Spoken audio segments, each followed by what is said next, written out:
Good afternoon, everyone. Thank you so much for joining us today. We'll give it one more minute and then we will go ahead and kick things off. It'll probably be helpful to have something to write with, something to write on. And I've got some coffee and water next to me too, but I'm really excited for this. This is the third of the fourth events that Joey is actually conducting on behalf of DreamBank. So really excited for this. Letting some more of these folks in. Okay, people are filing in. Awesome. Well, I've got noon on the dot, so I will go ahead and kick things off. But again, welcome everybody to the American Family Insurance DreamBank, where we believe in the transformative power of dreams. My name is Andy Frisky. Very excited for today's speaker and for all of you for joining us today over this noon Central Standard Time hour. As we get started, we always like to learn where folks are tuning in from. So if you're comfortable with that, go ahead and pop it in the chat section as well. But before we go ahead and do that, would like to give you a little bit of context for those of you who maybe aren't familiar with DreamBank. So here at American Family Insurance, we believe that communities are stronger and the future is brighter when people are actively pursuing their dreams. That's why DreamBank was created, which is an inspirational community destination and digital experience that is dedicated to dreamers everywhere. Our offerings are designed to help you celebrate the dream journey and overcome obstacles, as well as staying motivated. I'll go ahead and put a link in the chat with some of our upcoming events if you aren't familiar, but we have a plethora of different topics, different speakers, different ideas that we like to share out and communicate to folks. And we also have a YouTube page with all of our past events that we've been live streaming since about the end of March of 2020. But let me go ahead and introduce our speaker today, Joey Donovan Guido. So Joey is the owner of Cuppa SEO Web Design and the author of the book, A Holistic Guide to Online Marketing. In addition to running his web design firm, he offers consulting services and engaging presentations based on the principles found in his book. And spoiler alert, we're going to be giving a couple copies away today. So make sure that you're paying attention, writing stuff down, because there will be a little quiz at the end. But without further ado, I'm going to go ahead and kick it over to Joey. Joey, take it away. Hey, thanks very much, Andy. And thanks for all tuning in today. So today we're going to be talking all about website conversion. And we'll start right from the beginning because I'm sure you're all in different places as to understanding of conversion. You might be in different places with your business. Some of you may be just starting out. Some of you may be still pre-planning, and some may have long-standing businesses that have been in existence for a while. So we'll start off answering the question. Oops, that's my Star Trek screen. Sorry, guys. We're still going to start off answering the question, what is conversion? So conversion, in its simplest form, is a methodology that helps take your website visitor from where they are to where you want them to be. All right, let me clarify this and repeat it as well. So it takes the website visitor from where they are. Typically your homepage, maybe a subpage. They could be on social, right? They could be on your blog, but we want to take them from wherever they are to where you want them to be. And when I say where you want them to be, I'm not talking about being overtly like fear-inducing or arm-twisting or coercive, right? We really want to bring people to the next destination because they want to go there. So, and that's the easiest way to do it. So let's say you're a dental office. Somebody shows up on the website. What is the number one call to action or goal for that dental office? And I've worked extensively in dental, and it's always the same. It's for somebody to book an appointment, to come see the dentist or to come get a cleaning. Nobody goes to a dental website to kind of peruse the photos of root canals, right? They go in there because they either have pain or they know they're way past due on a cleaning or an exam. So in this case, making an appointment is the dental office's number one goal or their number one conversion methodology. And it's also what the user wants to do. So we just got to make it easy for them to do that. We're going to look at an example of how to make things easy and also how to make things really hard as we work through this workshop. Something else I want to share with you guys, other than what conversion is what is your intention? And when I say that, I'm focusing on two main things. Is your intention selling, or is your intention solving? In other words, solving problems. And I ask this question because I think we've all been in a situation where either we're up late one night and we're seeing an infomercial on TV, or we're getting spammed in emails or on a website, and we're going to take a look around. And all of a sudden, it's almost like someone's trying to just make that transaction, right? Buy this from me. Give me your money. Pick yellow or blue, buy it, right? And it's kind of not only transactional, but kind of can be pushy. I like to liken it what I call the hungry wolf syndrome. So, the person who runs that business and who runs that marketing team is almost like the hungry wolf drooling for his next meal. And in this case, his next sale. And it never feels good to be on the other end of that, right? As a consumer.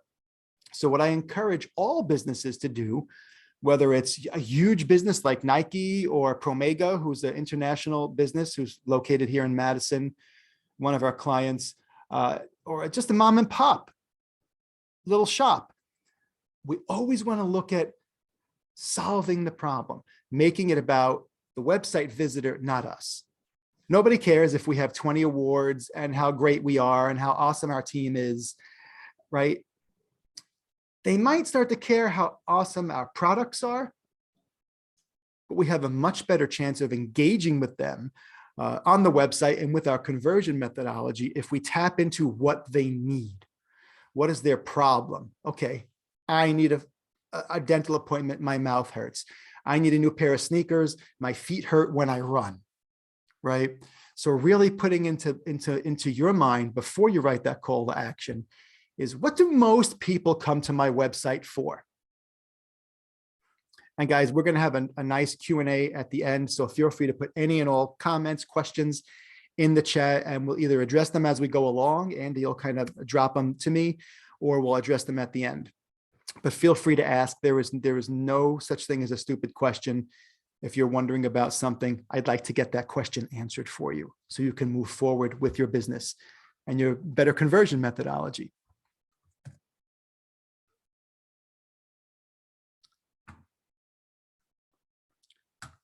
One other note on selling versus solving. Our core philosophy at Kappa SEO Web Design is never, ever to sell, right? Sure, people hire us, they pay us to do the work, to do their SEO, to do their web design. But really the reason why they sign on is because right from the get-go, as soon as they get to our website, as soon as they see the user experience and the conversion methodology, it starts to develop a relationship. And relationships can help solve problems as opposed to just being a transaction, and buying something from someone and never talking to them again. So let's take a look at one of my favorite of all time homepage conversion methodologies. And if any of you tuned in last time, this will be a familiar homepage. It's Dollar Shave Club. Last time we talked about user experience, and one of the things you guys are going to find today is that user experience and conversion are married to each other. You really can't look at a conversion methodology without defining, is it a good user experience? And so they're really kind of just intertwined. If you're not familiar, user experience is the positive, negative, or neutral experience somebody has on your website, blog, your social media. And we all have it right now. The room we're in, is it cold? Is it warm? Is the chair comfortable? We go to get a haircut. What's that environment like? That's what I call an analog user experience. But we're having these experiences all the time. And when it comes to your website, we want to make sure that experience is as positive as possible. So back to Dollar Shave Club. This is an old homepage of theirs, which is just fantastic. And let me tell you why. We're just going to focus on the conversion methodology here. All right. So you get to the homepage. Everything's pretty clean. You've got your navigation at the top, and then you have two major calls to action. On the left, we have a guy with a tie. We've got this video, and this video is kind of an introduction to who Dollar Shave Club is and how they can help you, right? So you kind of get to know them a little bit if you haven't heard of them before. On the right-hand side is a much more hard sell, right? You click a button to make a purchase. So I have coined this double conversion methodology, the introduction versus the first date. And what's great about it is that it will typically cover 80+% of the visitors to your homepage. And let me tell you why. If somebody shows up just from a Google query, right? Let's say you've got some good SEO on your website and they search for what you do, you showed up, and all of a sudden they're on your homepage, but they don't really know who you are. It's the first introduction to you. Having this video, and if you don't have a video, having a call to action that talks more about maybe like the benefits of your products or services, something again that's customer facing, making it about them, right? This is the introduction. Hey, I'm Joey. I live in Madison, Wisconsin. I have a business that I've been running for almost 10 years. So you get to know me a little bit. This call to action here, a great shave for a few bucks a month, no commitment, no fees, no BS, do it, is like the first date, right? So someone comes to your website and if all they see is the call to action to make a purchase, that's like me walking up, the first time I met who is now my wife, Kara, and saying, hey, how's it going? You want to get married? Or pairing that back a little bit. Hey, how's it going? You want to go on a date? Well, gee, she doesn't even know my name, right? So that comfort level, that understanding that, hey, this is a nice guy and not some creepy dude, that's not there yet. So the introduction versus the first date is a really good methodology to put on your homepage. So if I'm not ready to make a purchase, I can understand who I'm going to be working with more readily. And if I am ready, boom, I can go ahead and make that purchase. Another nice thing about this methodology is if we just focus on the actual purchasing component is Dollar Shave Club has made it very, very benefit driven. So let's go ahead and count how many benefits, user benefits they have in these few words here. All right. They're offering a great shave for a few bucks a month, no commitment, no fees, no BS. They have given me 5 reasons to want to buy from them because, hey, maybe I'm tired of paying too much for my razors from the supermarket. Maybe I don't want these long-term commitments, right? Where I've got to have a 6 or a 12-month subscription, right? And oh, by the way, I get a great shave. That's something I want too. Especially if you're someone like me who has a thick beard, shaving is not always the most pleasant experience. So they're really, once again, making it easy for me to take that next step because they're addressing some or possibly all of the reasons of why I'm here to begin with. Okay, solving problems.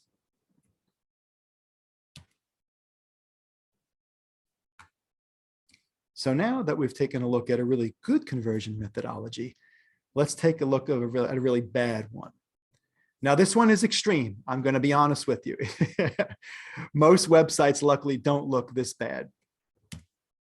This was an actual live website that I took a screenshot of.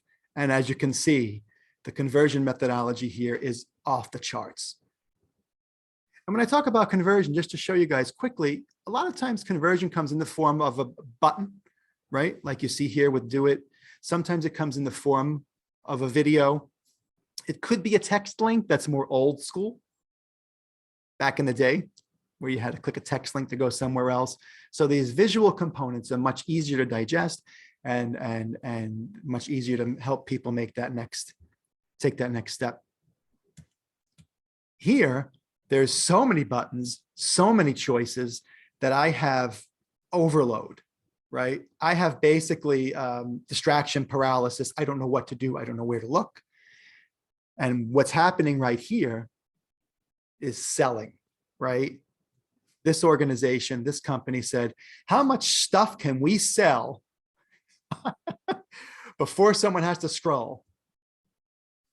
And it's when you look at it, it's counterintuitive because we don't know what to do with this. But somebody somewhere in this organization wanted to make sure everything was covered. And then to top it off, not only do you have all these calls to action and these banners on screen, here you have a ridiculous amount of options in the navigation and more buttons above the navigation. So again, this is extreme, but you want to avoid this kind of onslaught of calls to action. And let's talk about that for a minute, because I have a methodology that we practice here at Kappa SEO that works really well. And we try to keep our calls to action to have one call to action, two, like you saw on Dollar Shave Club, or sometimes you might need three. Once we go beyond three, we really have to start to look at it at an aesthetic solution that's easy to digest, because it just gets really, really complicated quickly. If you're sitting there saying, wow, I've got 10 great products, I want people to know about all of them. Well, that's cool, and that's okay. That's why we need to set up a really nice, clean navigational structure. And maybe at the top it says services or products. Someone clicks on it and whoo, there you go. They all show up there. Or maybe we've got on page, but below the scroll line, right? All of the products, really nice visually and real minimalist boxes, right? There's always a solution is what I'm trying to say, but the solution is not to throw 10 calls to action above your scroll line. Okay. So one call to action can often be best because it gives somebody one choice. They don't have to think about it. There's no distraction from any other option, right? And again, this doesn't always work, but it really comes down to what is the number one thing you want somebody to do when they show up? Is it to book that appointment if you're a dental office? For us, we want somebody to get in touch with us so we can have a conversation about SEO or web design. Okay. And we want to kind of help them up front understand which one of those choices to make. So we've got 2 calls to action on our homepage. 3 calls to action starts to get a little bit more tricky because again, you've got 3 options. That might be one that's more for like, maybe we sell products, maybe we sell services, and then maybe one is more of that, hey, get to know us, right? So see how we can help you. There are also different kinds of calls to action. So one might be what I call a soft sell or a no sell, which is maybe like, you're just directing somebody to more information on a specific services or products page. And then some of them are more selling centric. But again, remember, we're solution centric, right? But it's more about taking an action to make a purchase or to contact us to work together. So enough of that for now. Let's go back to our PowerPoint and get off this screen. I move on to something I like to call web design and the art of conversion. And this section of the workshop kind of dives into a kind of, I wouldn't say standardized, but a proven, well-tested methodology of where the human eye naturally goes on a web page. And these places are called the F zone. And you can see here, I've got a nice little chart, which literally is an F, right? And below that, you can see kind of this highlighted region, which is where the eye will naturally go on a page. And this has been tested over and over again. This is a proven methodology. So oftentimes you're going to want to put your call to action somewhere in this F zone. Okay. Now at the top here, usually is going to be your navigation, but that doesn't mean you can't have a contact us button here highlighted in red or some kind of a contrasty background color. Okay. To make it more of a call to action that will live on every page of your website. The F zone is something to always keep in mind when you're placing your calls to action. So it's the physical location, the hierarchy of it. Going back to Dollar Shave Club, you can see that both of their calls to action sit right in that bottom part of the F, right? It's a beautiful placement. But one day I started thinking about this because, sometimes we just want to break the rules. So as long as we know the rules, we can put ourselves in a position to break them in a way that still works. Because there are always exceptions. And sometimes we have clients where something like this just won't work. Maybe let's say this was an artist, right? And instead, all of a sudden, instead of there being this wood grain background, maybe it's just one big picture of their art. So any kind of call to action on top of that art just looks bad. It's just distracting people from the art. So then what do we do? How do we get a call to action on there without interfering in this particular case? And this is why I came up with kind of a rule breaker, so to speak. And this is what inspired me. This is something that was in one of my art books. And just look at this for a second and take note of what you notice first. And if you want, you can even put it in the chat what you notice first. What most people tell me is they notice one of four things.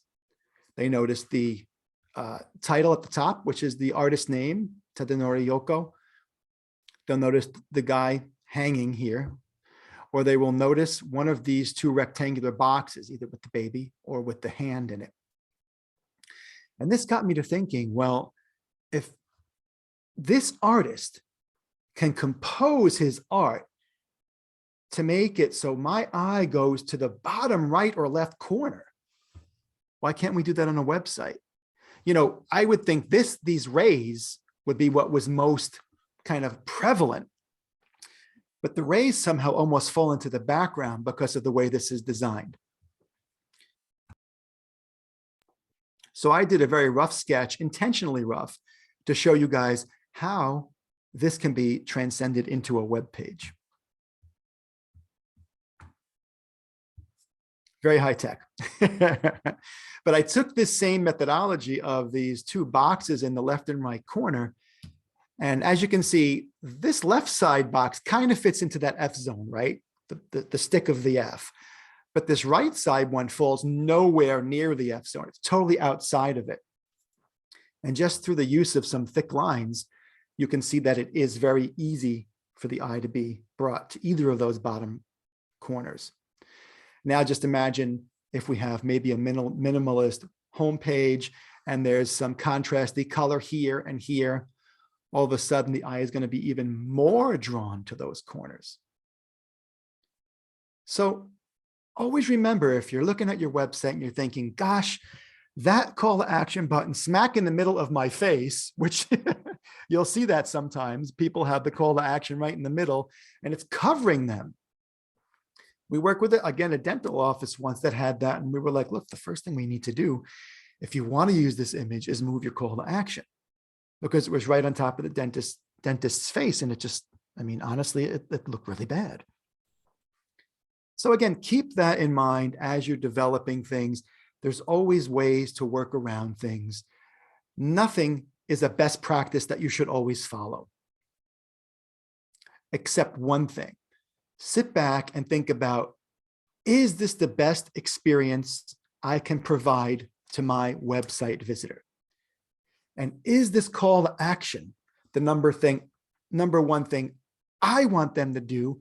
And is it on par with the number one thing or one of the top things that they're going to need?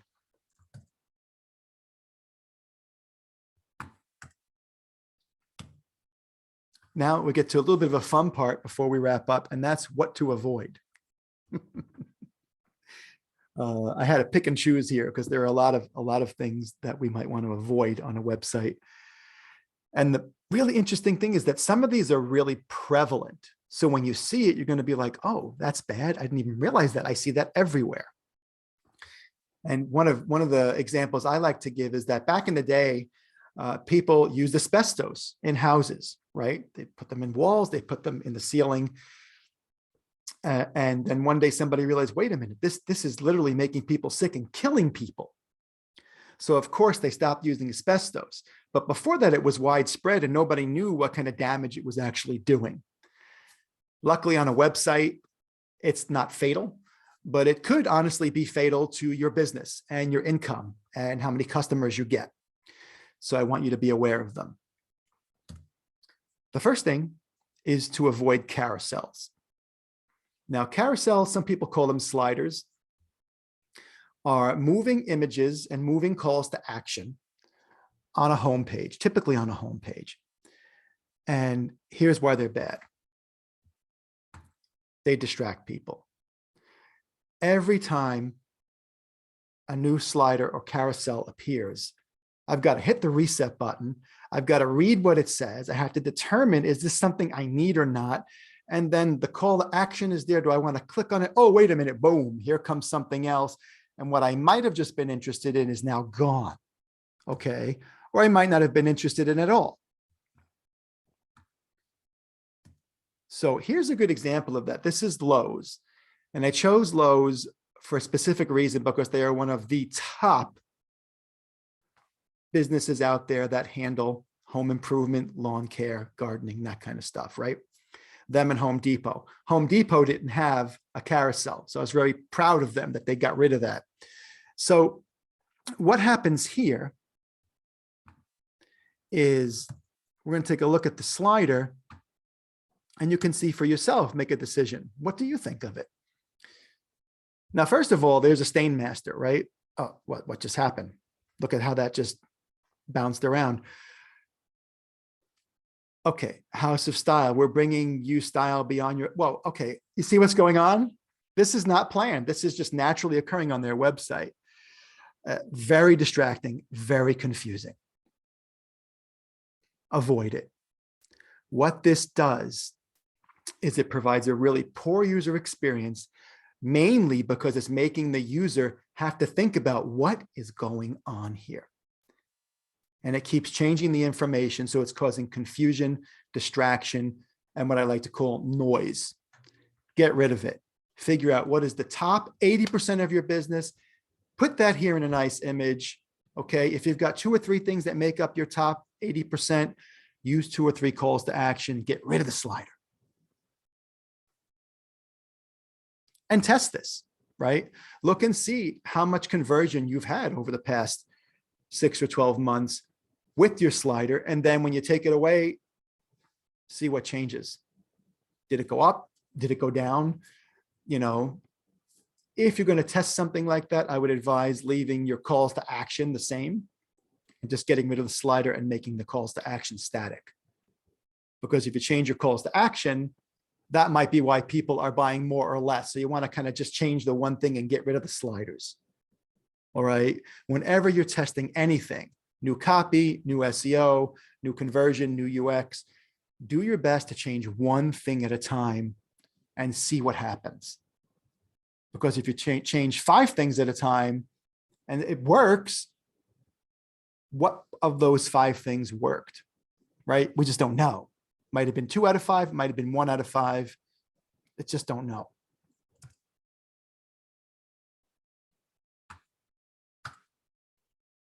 On the same note,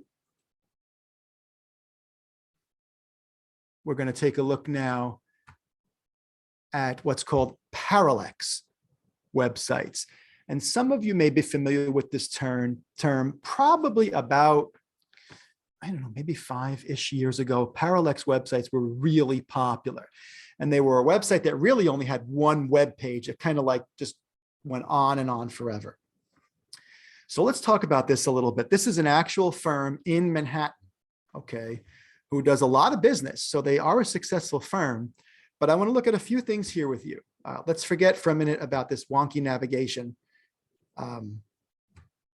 that does weird things, okay? First, just from a user experience point of view, I want to touch on something that I thought was odd. You see these circles here? They start to move depending on where my cursor is. This is something that's well designed and over designed. What function is this serving other than to say, oh, wow, that's cool. I mean, it doesn't help me in any way.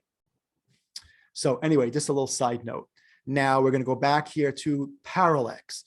What happens in the Parallax design? This really started when mobile became a major player, of course, in web design, because people could easily scroll with their thumb, scroll, scroll, scroll.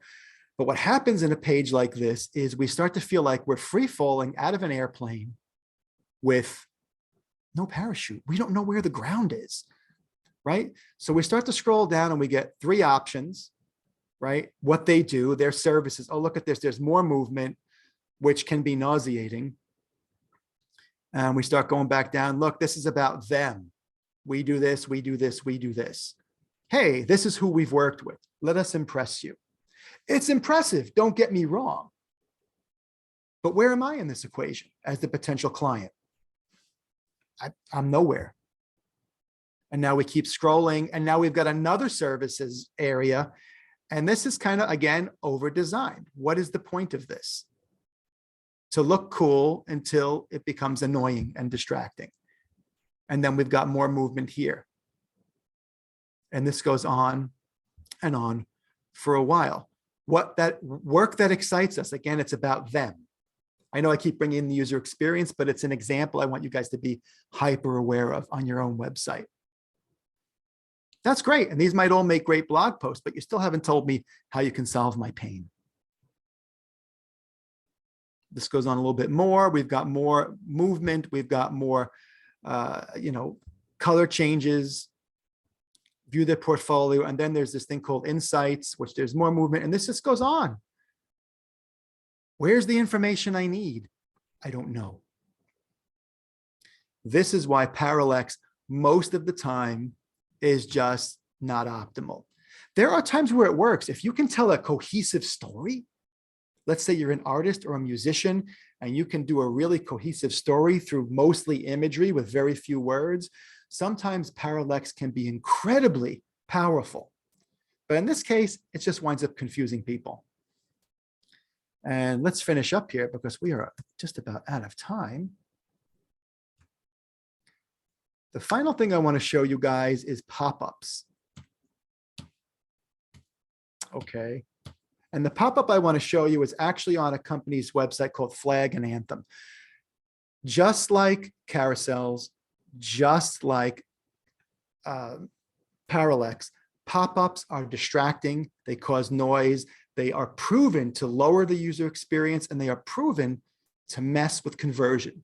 People who use these methodologies typically have a lower conversion rate, right? So people aren't clicking to take that next step. And if we take a look here at the website, actually, let's go live to Flag and Anthem.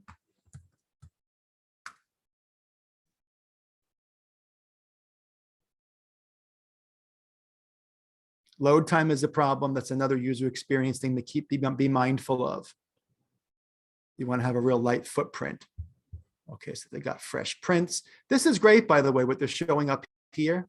Oh boy, I was just interrupted by a pop-up. This is okay to have a sale. This pop-up is not. It totally interrupts my flow and takes control away from me. All right. Something that is a good solution are these banners up here. Right? I know what's on sale. I know what's free shipping. That's if I spend 75 bucks or more. You can also tell people about the 15% off up here.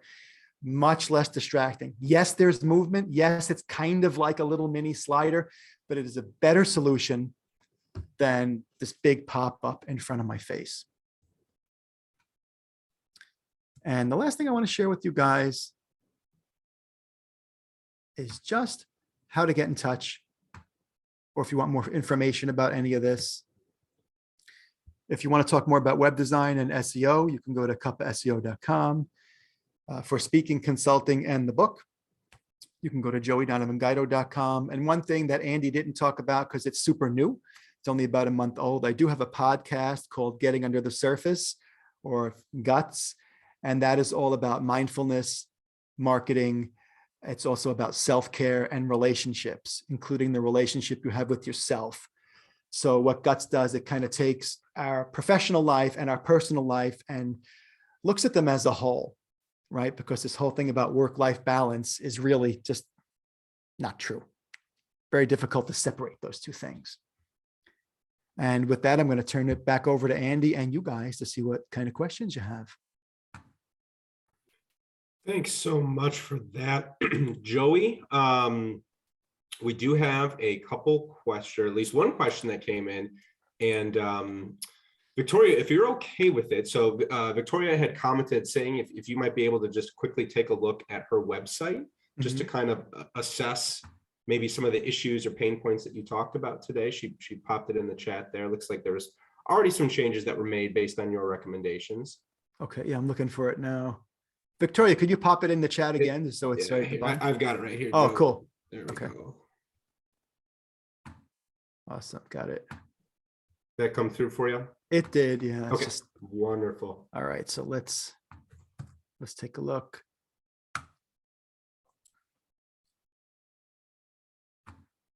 This is one of the things that you don't have to deal with when you're speaking live, wondering what Zoom is going to do. All right. Okay, and feel free, Victoria, to take yourself off mute if you've got specific questions that you want to ask. Yeah, sure. I'm off mute right now. I don't have anything specific. I just wanted to see like your general first reaction. Yeah. Well, you know how I feel about the pop-up because we just talked about that. But Pop-up put that's really strange that's like even a thing. I didn't know you have one because I'm in Canada and I don't have that pop-up. But oh, interesting. I'll look into why that's happening. Yeah. It's probably something that's just thrown into the code when it's a different country. Hopefully you'll be able to shut it off. Yeah, because I don't have shipping. I only sell digital items, so that needs to be removed. Yeah, right. But just only difference is the currency. So yeah. Yeah, so a few things. I love the imagery. I think this looks fantastic. It's lovely. And I think your call to action is clear, right? Make your own, no glue needed, shop cards. So a lot of this at a real quick glance without really knowing where I was going makes a lot of sense. You've got your single call to action here, which is totally fine. There's a little bit of wonkiness, at least on my computer, where your container here for your navigation, I'm losing the H and you've got a kind of like this kind of, you guys see that gray bar or that white bar on the side? Yeah, that's weird. Yeah. I've never seen that one before. But I'd say overall things I would do, is I would like to see this search box smaller. If you could just make it be the magnifying glass and then maybe open up when I click it. But I'm not sure what platform you're on and how, easy that is to do. Yeah, I can do it. It's on Shopify. Yeah. Yeah. And this is a really good example we talked about earlier. Like if you've got a lot of stuff you're selling and you want to show that on the home page, how do you do that? You've done a really nice job here of not inundating people up front, right? It's a beautiful picture, single call to action. And then when I scroll down, I can see what some of my options are. I really don't have a problem with this because it's below the fold, right? One thing I'd like to see, and let's check now, before we move to our next question is this all in your navigation? So I feel like I'm a little disconnected right now, but I'm seeing this. Okay, so is this the same offerings that's in the icons below? Yeah. Okay. But it should be more clear maybe with photos. No, I think you might be doing the right thing here with a mega nav. One thing you might want to consider if the whatever website is it a theme or? Yeah, it's a bot theme. Okay. Yeah, I would say one thing you might want to try is doing a drop-down menu here with a flyout. Okay. Instead of a mega nav.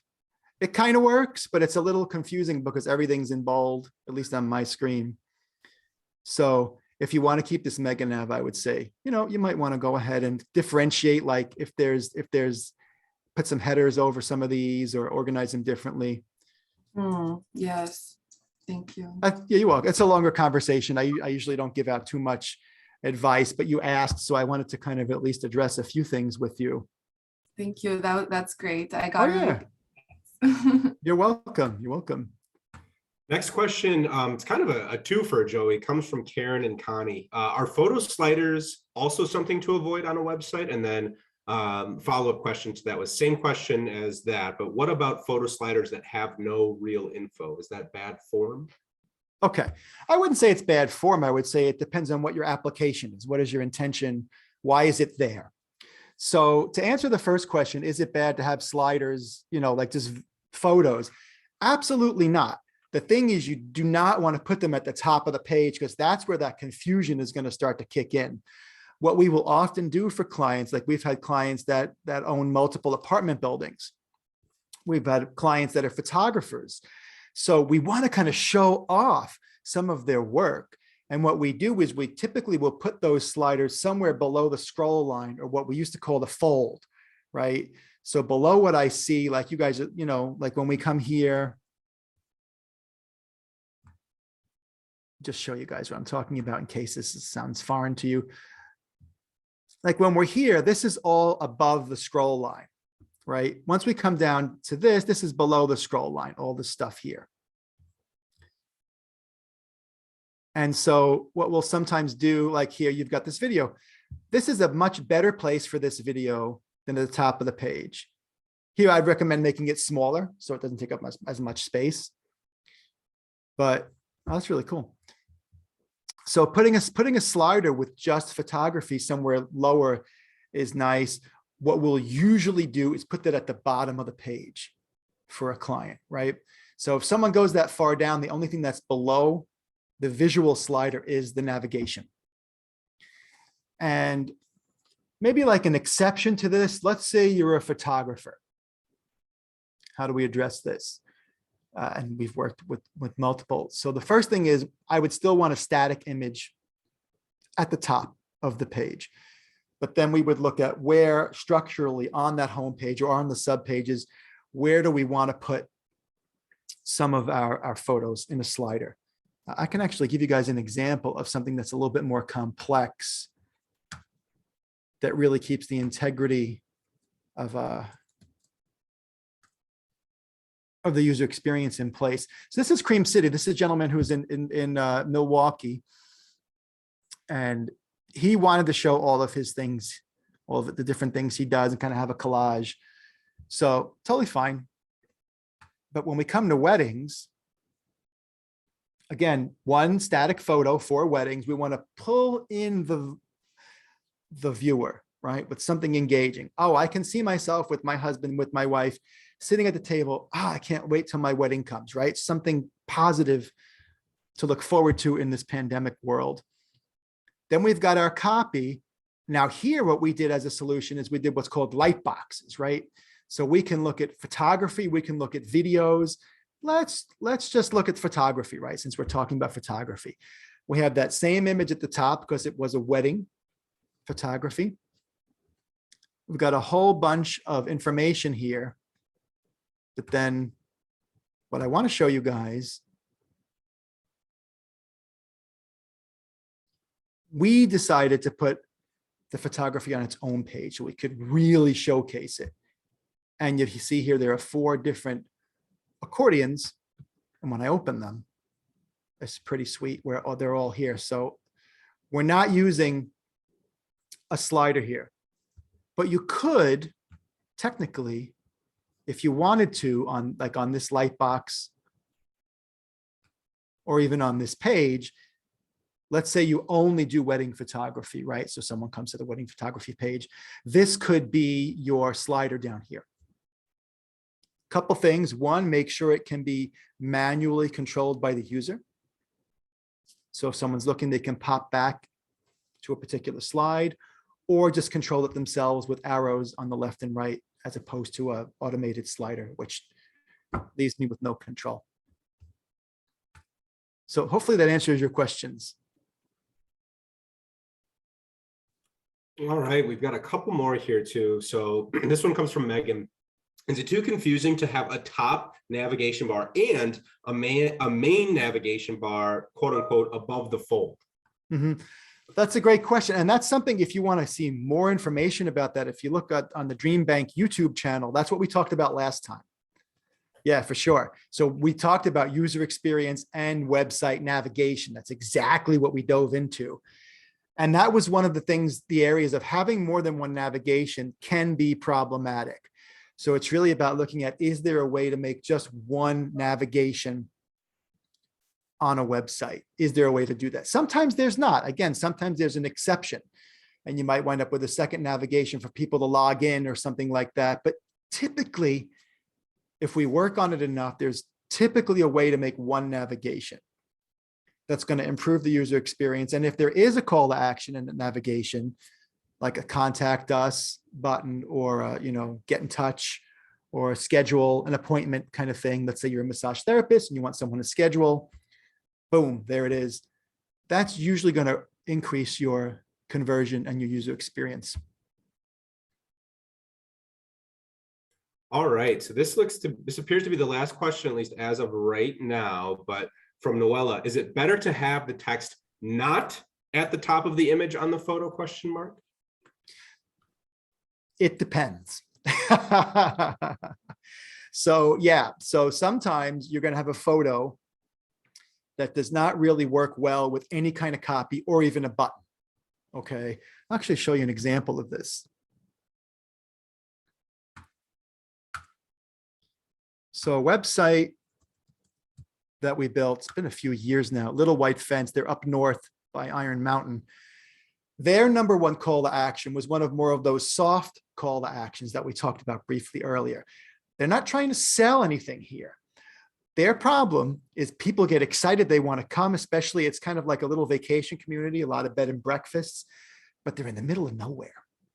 So their number one call to action was to give people directions. And of course, that happened to be the most important thing for the website visitor, so they knew how to get there. We tried putting a call to action button on top of this barn. It looked bad. There was no way it was going to sit there and be okay. So we were like, okay, since it doesn't look good on the image, maybe we could have put it over here, maybe, but that takes away from the sky. That takes away from the emotional engagement of, wow, look at that barn. That's cool. That's the actual barn on their property that they painted themselves. So we didn't want to lose that emotional and that visual engagement. So we took that very similar red and popped it over the get directions here. That became our call to action. What other example was I going to show you?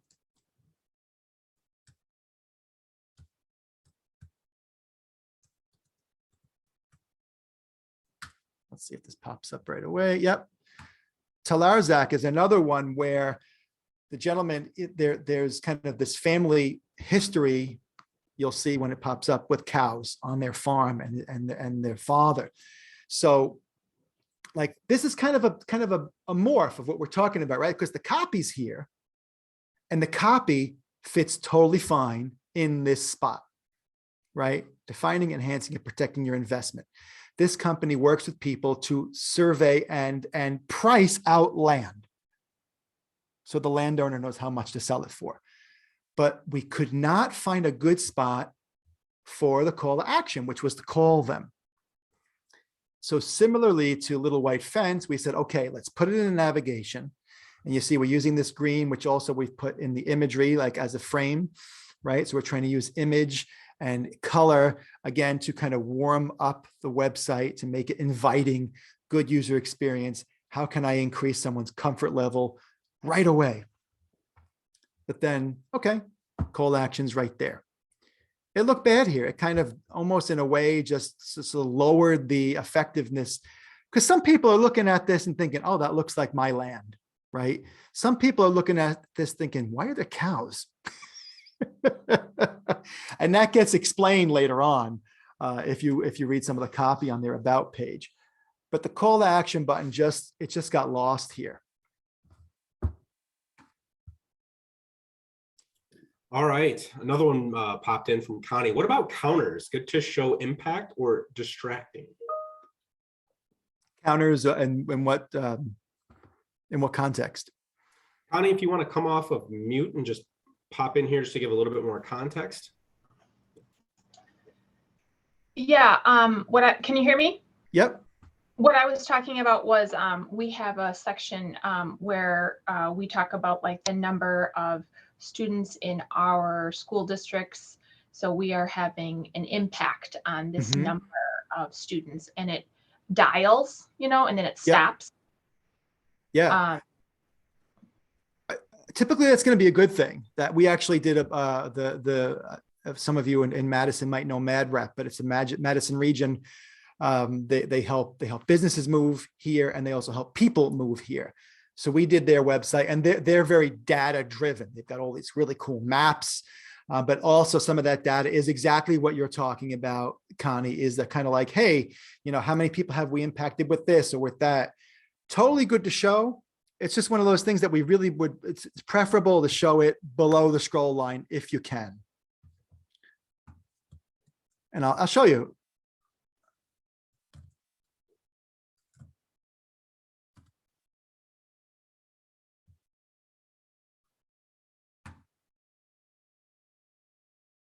So previously, just some context, they had a really old website that we did not build for them, and it broke all the time. Video is another thing to discuss that we didn't talk about. This video, and there's a lot of video on this website.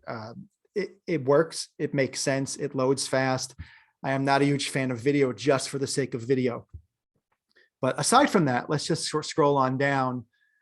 And then here you see you've got a few calls to action, again, below the scroll line, right? Like we talked about, making them very iconic, very basic, minimalist.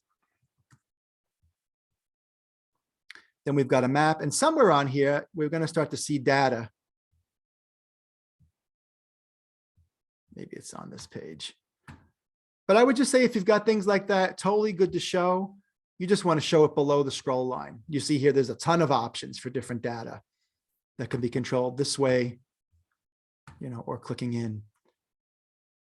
I'm probably giving overkill of an answer, but it's totally fine to use it. Just make sure you're putting it in a spot that makes sense. And, data like that sometimes will make sense on a home page, especially if you're working with the school or the state. Sometimes it might be better to create a specific landing page for that data, like we did with MadRep. So people looking for it go there, and then they say, okay, what data am I looking for? Here's all my options on one page.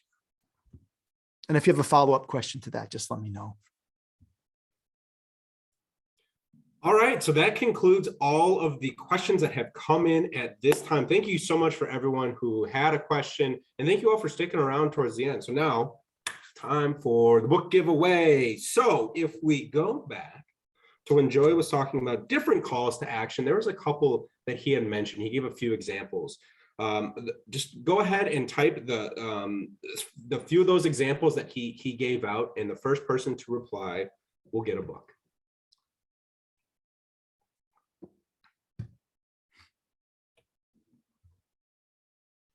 See who was paying attention.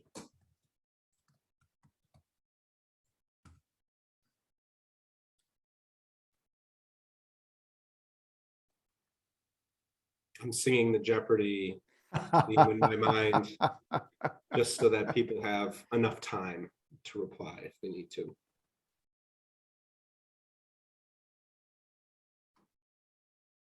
Ooh, Connie, yes. What kind of selling?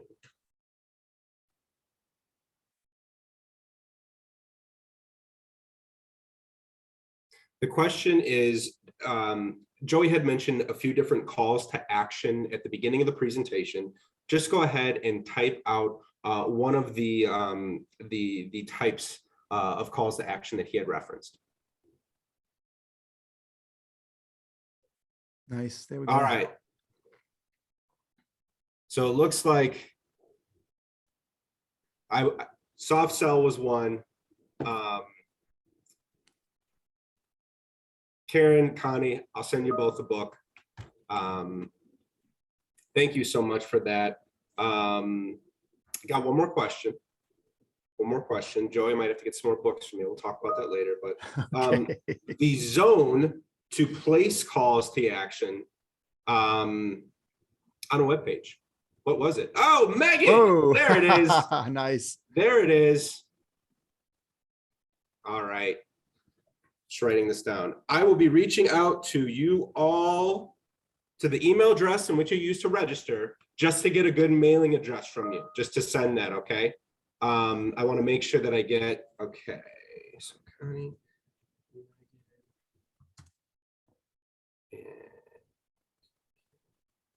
Wonderful. I will be shooting the three of you an email just to get that address from you, and I will be sending those out. Joey's got one more of these presentations slotted for April. I think April 26th is the date. I just wanted to go ahead and reference back to make sure, but I will put in a link in the chat for that as too, just so that if you did want to pop back here, you had access to that. Optimize your Google My Business listing, April 22nd, Tuesday at noon. Give me one moment here.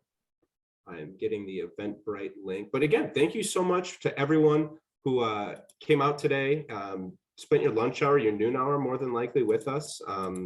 I know that I don't have a business or a web page, but Joey, hearing you talk about these topics, I just like learning though too. I'm very much enjoy learning about anything, especially areas in which I don't necessarily operate in. So there's the link to Joey's fourth and final presentation. And I went and put the YouTube link in the chat as well, so you can go back and reference the previous events that Joey had. If you wanted to go back and look over this event, this will be posted probably early next week. It is being recorded, so we'll have that access for you. You know, Joey, as we wrap up here, we always, because we are a community of fellow dreamers, and I know I've asked you this question before, but we always like to poll our speakers. What is one piece of advice that you have someone who's actively pursuing a dream right now? Yeah, so I'm trying to give a different answer than I usually give. So I think